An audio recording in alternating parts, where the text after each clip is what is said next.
Orphaned at 16, with her father cold in the ground and her uncle already measuring the forge for sale, Clara Bellamy owned nothing in this world but a carpet bag, a dead man's pocket watch, and $11 folded into a handkerchief. Keep the The fire uncle hot, who cast Clara. her out did I'm so with a trying, Bible Father. verse on his lips and a bill of sale in his hand, telling her the debts were real even though no one in Larkspur Hollow had ever seen them written down. With the last of her father's money, Clara did not buy bread or a room, or a ticket east to some aunt she'd never met. She walked instead to the rusting spur behind the depot and bought, for $6 silver, an old railroad car that the line itself had condemned and forgotten. A private Pullman coach sealed shut for 11 years, its windows gone gray with dust, its brass fittings gone green with neglect. The station master laughed as he took her money, certain he'd swindled a grieving girl out of her last coin. He did not know that sealed behind the varnished paneling of that abandoned car was a secret that would clear a ruined man's name, uncover a fortune meant for children who had none, and bring a respected town father to a quiet reckoning nobody in Larkspur Hollow would ever forget. Settle in and let us tell you the story of Clara Bellamy. If you are watching this from a place that feels forgotten, too small, too broken, too far past hoping for better, tell us in the comments where you're watching from tonight. Clara had been born in the spring of 1872, in a house that smelled always of coal smoke and hot iron, because her father, Thomas Bellamy, was the finest blacksmith in 3 counties of the Kansas Territory borderlands, and his forge sat at the heart of Larkspur Hollow the way a hearth sits at the heart of a home. Her mother Ruth had died when Clara was only 4, of a fever that took half the infants in the county that terrible summer, and so it had been Thomas and Clara against the world for 12 years after that, 2 people bound tighter by loss than most families are bound by blood. He never remarried. He said once, hammering a wagon axle by lamplight while Clara worked the bellows beside him, that Ruth had been the only or worth mining and he'd not waste his life sifting through lesser rock. Clara had laughed at that, young as she was, though she understood the ache beneath it even then. It was at that forge that Clara learned the 2 things that would carry her through everything still to come. The first was a trade, real, useful, unglamorous work with her hands. By 10 she could shoe a horse competently. By 14 she could weld a wagon wheel rim so true it would outlast the wagon. Her father never treated her skill as a novelty or a curiosity for a girl to be indulged in. He treated it as simply true, the way a river is true, and he taught her the way he would have taught a son, because he said the fire did not care what apron you wore, only whether your hand was steady and your eye was patient. The second thing she learned, harder to name but more important still, was a kind of faith in overlooked things. Thomas Bellamy made his living in large part from the town's throwaways, bent plow blades, cracked kettles, the twisted wreckage of accidents that other men would have hauled to the scrap heap without a second look. He taught Clara to see past the rust and the ruin to the good iron underneath, to understand that almost nothing in this world was truly beyond saving if you had the patience to look closely enough and the skill to do the slow work of restoration. Most folks, he told her once, turning a mangled fence post over in his hands before the forge fire, throw a thing away because they've only looked at it in the dark. Bring it to the light, girl, and you'll be surprised what you find. She did not know, at 14, how literally she would one day need to remember those words. Larkspur Hollow itself was a modest railroad town, grown up around a spur line that had been laid through the valley in the 1870s by a company financier named Josiah Pruitt, a man Clara's father spoke of with genuine reverence though he had died, disgraced and vanished years before Clara was born. Pruitt had been, by every account her father trusted, a rare thing among railroad men, a person who believed the iron road should serve the towns it passed through rather than merely plunder them. He had pledged, publicly and often, a portion of the line's early profits to build a children's home and school in Larkspur Hollow for the orphans the frontier so relentlessly produced, fever orphans, accident orphans, war orphans drifting west with nothing. And then, in the spring of 1874, Josiah Pruitt had simply disappeared, along with, so the official story went, a great sum of the railroad's money, and the promised orphanage was never built, and his name became in Larkspur Hollow a byword for betrayal, spoken alongside spitting into the dust. Clara's father alone among the old-timers had never quite believed it. A man doesn't build a life on children's welfare for 10 years and then rob them blind on a whim, he used to mutter. Something's crooked in that story and it isn't Josiah Pruitt. Nobody listened to a blacksmith's opinion on high finance, and the matter had long since passed into the settled, comfortable mythology of the town, until the year Clara turned 16 and everything in her own life came apart at once. The fever that took Thomas Bellamy in the autumn of 1888 moved through Larkspur Hollow with the same merciless speed that had taken Clara's mother 12 years before, and it seemed to Clara a cruel symmetry that fire and iron and steady hands could save so many broken wagons and shoe so many suffering horses and still could not save the one man she needed saved. He was ill 9 days. He was dead on the 10th. Clara buried her father beside her mother in the little cemetery behind the Methodist church, and she had scarcely finished tamping down the last of the fresh earth before her father's younger brother, Ezra Bellamy, arrived from the county seat with a lawyer, a ledger of supposed debts, and an expression of grief so poorly performed that even the undertaker exchanged an uneasy glance with the Reverend. Ezra had never once, in Clara's memory, visited his brother in friendship. He arrived now only in the capacity of creditor, brandishing papers that claimed Thomas had borrowed heavily against the forge some years past to cover losses Clara had never heard of and could not verify, papers signed with a signature that looked, to Clara's practiced blacksmith's eye, subtly wrong in the slant of certain letters, though she was 16 and grieving and had no lawyer of her own and no one in town willing to take her word over a grown man's notarized documents. Within a fortnight Ezra had sold the forge, the house, and every tool inside it, pocketed the proceeds after settling the debts, and told Clara, not unkindly but with absolute finality, that he had a family of his own to think of and could not take in a niece who was, after all, nearly grown and should be thinking of finding work or a husband rather than depending on relations.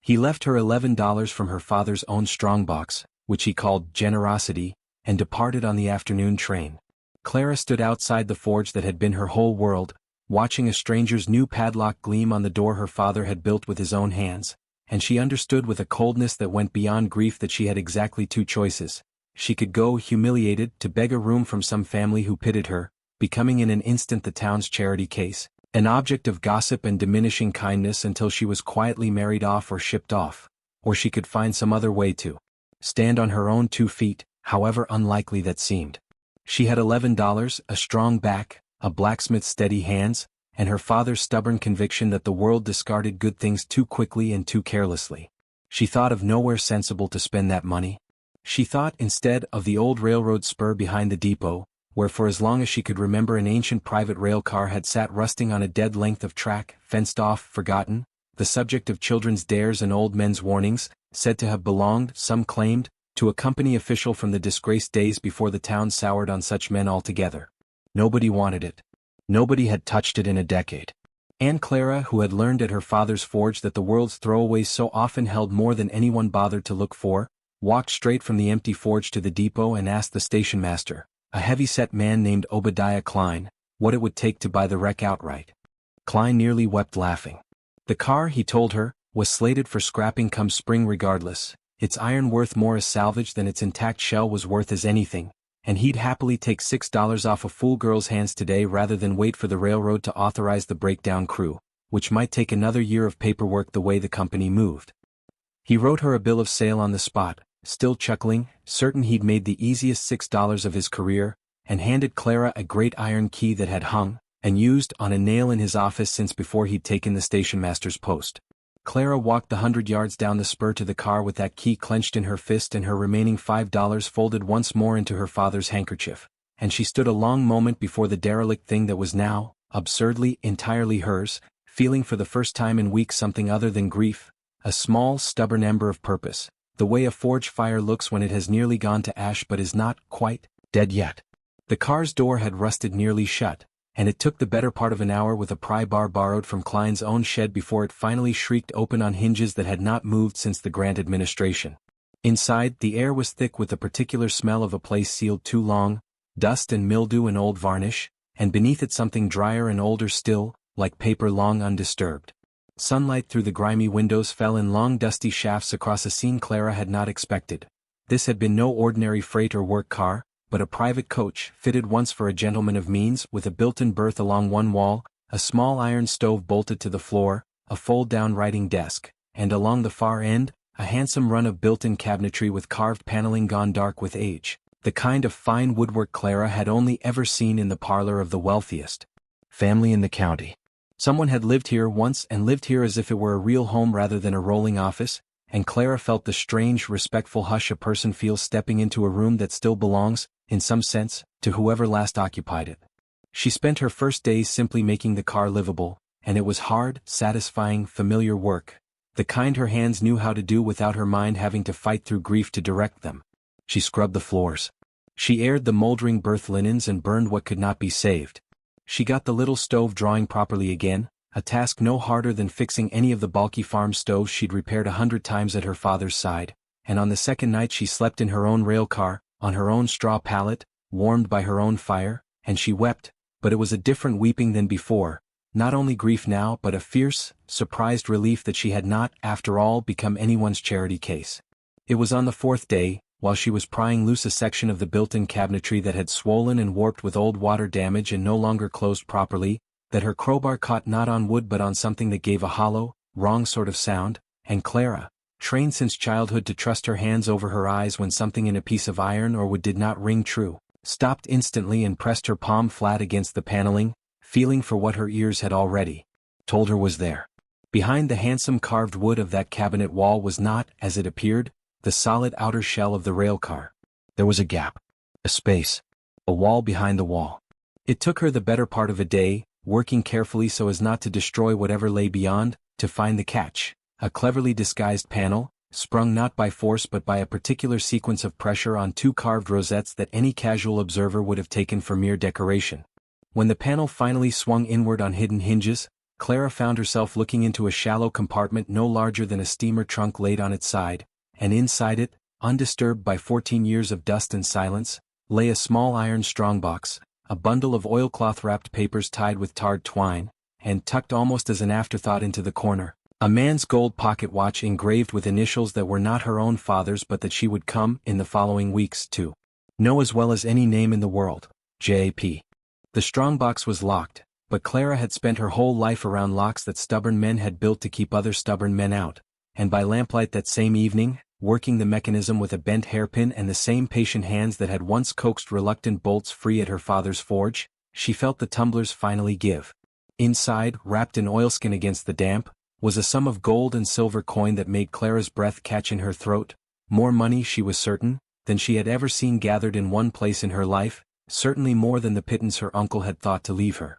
But it was the papers, not the coin, that would matter most in the weeks to come, and Clara, setting the money aside with a kind of reverent restraint that surprised even herself, untied the tarred twine and began, by lamplight, to read. The papers were the private letters and ledgers of Josiah Pruitt himself, and within the first hour Clara understood she was holding, in her own two hands, the true history of a scandal the entire town had gotten wrong for 14 years. Pruitt's ledgers, in a small, precise hand, tracked every dollar of railroad profit he had personally set aside for the promised Larkspur Hollow Children's Home, meticulously separate from the company's general accounts, exactly as a careful and honest man would keep them. And interleaved among the ledger pages were letters, increasingly urgent, increasingly frightened letters, addressed to Pruitt from a company officer named Cyrus Vance, the man who had served as the railroad's regional land and finance agent in those years, and whose descendants Clara knew perfectly well, still held that same office in Larkspur Hollow to this day, now in the person of his son,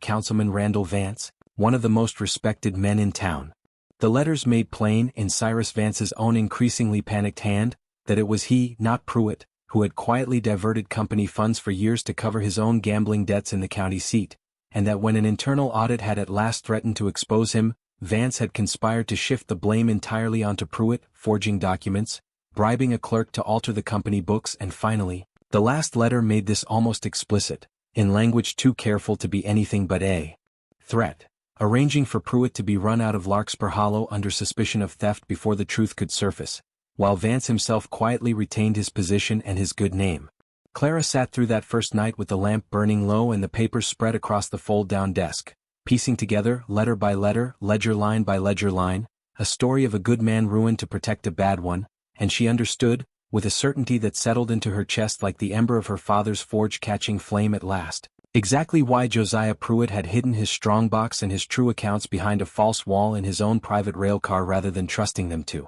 any office or bank in a town that had already turned against him. He had meant, she was certain, to return one day with proof and reclaim his name and finish what he had promised the children of Larkspur Hollow. He never had the chance. Whether he had died in disgrace somewhere far from home, or simply lived out his years too broken by betrayal to fight for vindication, Clara did not yet know. But she knew this: the money he had set aside, honestly and carefully, for a children's home that Larkspur Hollow desperately still needed, had been sitting untouched behind a cabinet wall for 14 years, waiting, as if the whole derelict car itself had simply been waiting for someone patient enough and humble enough, and used enough to overlook things to come looking. Clara did not act rashly. She had learned from her uncle's swift and ruthless theft of her father's forge exactly what happened to a young woman who moved before she had proof enough to defend herself, and she was determined that this time, the proof would be so thorough and so plainly documented that no one could twist it against her. She spent the following weeks quietly, continuing to live modestly in the rail car, mending harnesses and shoeing horses for the few farmers willing to hire a girl blacksmith, telling no one of her discovery, while in the evenings she copied out Pruitt's ledgers in her own hand, cross-referenced dates against the old newspapers she borrowed carefully from the town archive under the pretense of researching her father's history, and slowly built, page by page, an unimpeachable record of what had truly happened in 1874. She wrote, too, to the State Railroad Commission in the capital, a body Pruitt's own letters mentioned as the authority that had originally overseen the regional audit, requesting copies of any surviving records from that period, and she waited, with the same patience her father had taught her over 100 stubborn bolts and rusted hinges, for the reply that would take nearly 6 weeks to arrive.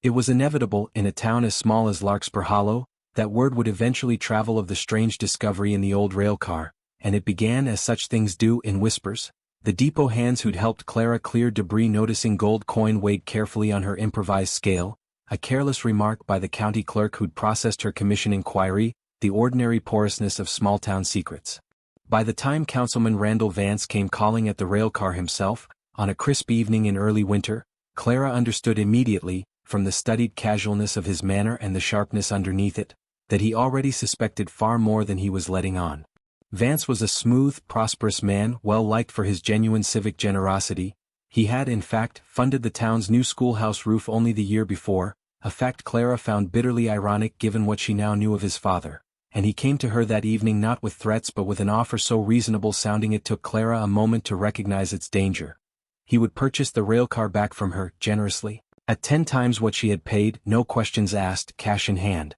Before the week was out, sparing her, he said gently, "Whatever unpleasant business you may have stumbled into, that's really no fit burden for a young woman alone." Clara refused him, politely but without hesitation, and watched something harden behind Randall Vance's affable eyes. In the days that followed, the pressure mounted in ways that were never quite so crude as open threats but were unmistakable all the same. The farmers who had been bringing her their mending work found other blacksmiths, seemingly overnight. Klein the station master who had sold her the car so cheerfully, was suddenly muttering about irregularities in the bill of sale and whether the railroad might have grounds to reclaim its property. And one night in late November, someone attempted, clumsily and unsuccessfully, to force the railcar's outer door while Clara lay awake inside with her father's old forge hammer gripped tight in her hand, too proud and too stubborn to be driven out a second time in 1 year. She understood she was running out of time to act quietly, and that Randall Vance, sensing the same thing, was preparing to move against her more openly, likely by disputing her ownership of the car itself through whatever legal maneuvering his position afforded him.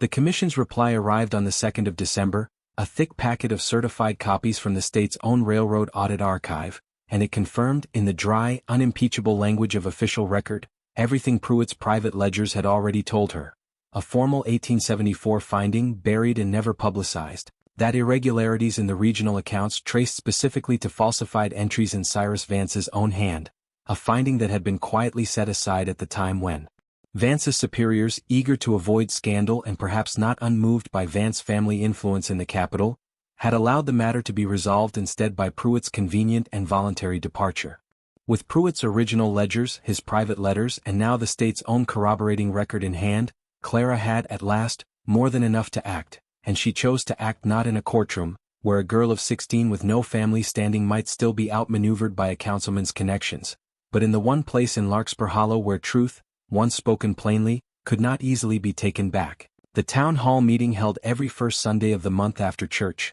where any resident had the standing right to address the assembled community. She stood before that room on a cold December evening with her father's handkerchief still in her pocket for courage, and she laid out, in the plain, steady voice she had learned at a forge where a wavering hand meant a ruined piece of work, the entire history she had uncovered, Pruitt's honest ledgers, Vance's forged accounts, the buried state finding, the strongbox money that had sat waiting 14 years for the children's home it was always meant to build. She did not accuse without evidence. She read the letters aloud in Cyrus Vance's own hand, and she watched the color drain from Randall Vance's face as his neighbors, the same men and women who had shaken his hand and praised his generosity for 20 years, turned in their pews to look at him with an expression that was not yet condemnation but was no longer either, the easy trust of before. Randall Vance did not shout, did not deny, did not even in the end defend his father's name. He sat very still, and when at last he rose to speak, it was only to say in a voice gone hollow, that he had known nothing certain of his father's actions but had long suspected something was wrong,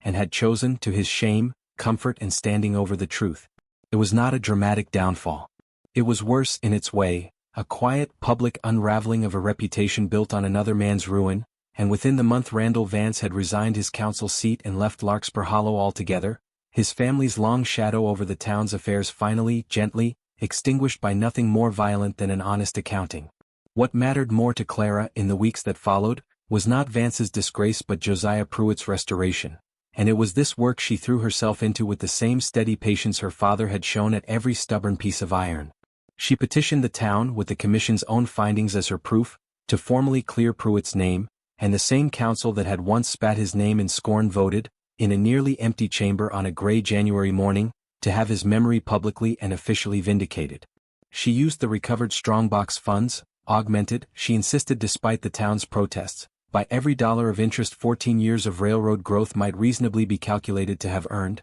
so that not a cent of the fortune would seem taken for herself, to finally build the children's home Josiah Pruitt had promised, on a sunny rise of land just beyond the depot, with a modest brass plaque at its entrance reading simply, "In memory of Josiah A. Pruitt, who kept his word." She kept the railcar itself, restoring its handsome woodwork with her own 2 hands over that following spring, and it became in time, something between a monument and a home, the first place a newly orphaned child in Larkspur Hollow was brought to feel, if only for a night, that they had not been forgotten. And so it is worth remembering at the end of Clara Bellamy's story, exactly how it began. A girl of 16 cast out with almost nothing, standing before a rusted, forgotten railcar that the whole town had long since written off as scrap, paying $6 for what everyone assumed was worthless because no one had bothered to look at it in the light.